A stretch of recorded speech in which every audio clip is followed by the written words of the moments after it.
اہل بیت کو یزید کے سامنے پیش کیا گیا۔ یہی وہ مقام ہے جہاں جناب زینب نے خطبہ ارشاد فرمایا تھا۔ یزید سے اہل بیت کا تعارف کروایا گیا۔ اس نے پوچھا، یہ کنیزوں کے حلقے میں کون مغرور عورت بیٹھی ہے؟ جواب ملا، یہ علی کی بڑی بیٹی رسول کی نواسی زینب کبریٰ ہے۔ دربار والوں نے اٹھ کر دیکھنا شروع کیا تو کنیزوں میں سے ایک کنیز نے کہا کہ تم لوگوں کو شرم نہیں آتی؟ اپنی گردنیں نیچی کرو۔ زبیر ابن قیس نے یزید کے سامنے سر حسین پیش کیا اور کہا کہ امیر مبارک ہو، قیدی آ گئے، محمد کا نواسہ قتل کر دیا گیا۔ اس کے بعد شہداء کے سر پیش کیے گئے۔ اس نے سورہ آل عمران سے اس آیت کو پڑھا، خدا جس کو چاہتا ہے ملک دیتا ہے اور جس سے چاہتا ہے ملک لے لیتا ہے، جس کو چاہتا ہے عزت دیتا ہے، جس کو چاہتا ہے ذلت دیتا ہے۔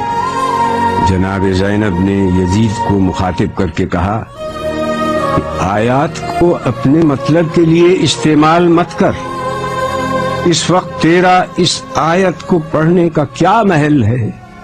اس کے بعد آپ نے اپنا تاریخ ساز اور عہد آفرین خطبہ ارشاد فرمایا۔ شروع کرتی ہوں اللہ کے نام سے جو رحمان و رحیم ہے، ساری تعریف عالمین کے رب کے لیے ہے۔ میں ستم دیدہ سہی مگر تعریف تیرے لیے، میرا گھر تباہ سہی مگر ہم تیرے لیے، میرا خاندان کشتہ راہ وفا سہی مگر بندگی تیرے لیے، اور درود و سلام میرے نانا پر۔ آپ نے جیسے ہی خطبے کا آغاز کیا، دربار والوں نے پہچان لیا کہ جس بات کو چھپایا جا رہا تھا اب وہ بات آشکار ہو گئی۔ ہر طرف سرگوشیاں شروع ہو گئی۔ ہاں، برا انجام ہے ان لوگوں کا جو اللہ کی آیتوں کی تکذیب کریں اور جو اللہ کی آیتوں کا مذاق اڑائیں۔ کیوں یزید، تو نے اللہ کے قول کو بھلا دیا؟ اللہ کا قول یہ ہے کہ کافر یہ گمان نہ کریں کہ ہم نے جو ان کو مہلت دی ہے وہ اس لیے دی ہے کہ ان کا زمانہ ہمیں پسند آیا ہے یا نہیں۔ یہ مہلت اس لیے ہے کہ وہ گناہ پر گناہ کیے جائیں تاکہ عذاب زیادہ ہو۔ کیا یزید تو گمان کرتا ہے کہ یہ ملک ہے نہیں، یہ مہلت ہے؟ کیا تو یہ سمجھتا ہے کہ تیری یہ حکومت ہے، تیرا اقتدار ہے اور ہمارے لیے کوئی راہ نہیں، اور تو نے ہم کو در بدر پھرا کر اپنے جبروت کا اعلان کیا؟ یہ غلط ہے۔ ہاں یزید، ایسا ہوا کہ ہم شہر بشہر پھرائے گئے، ہم کو لوگوں نے دیکھا کہ ہمارے سروں پر چادریں نہیں تھیں، یہ سچ ہے، مگر تم سے اور کیا توقع ہوتی جس کا گوشت پوست اگا ہے شہیدوں کے لہو کو پی کر؟ اور تو کیوں جلدی نہ کرتا ہماری شہادت پر؟ کیونکہ تیری نگاہ بغض، نگاہ عداوت ہمارے گھرانے پر لگی ہوئی تھی۔ کس کا لشکر کمزور ہے یہ تو جان لے گا۔ میں دیکھ رہی ہوں کہ تو میرے خطبے کو روکنا چاہتا ہے، تو کسی اور کام میں مصروف ہے۔ ہاں، اب جتنی تجھ میں ہمت ہے ستم اور کر لے۔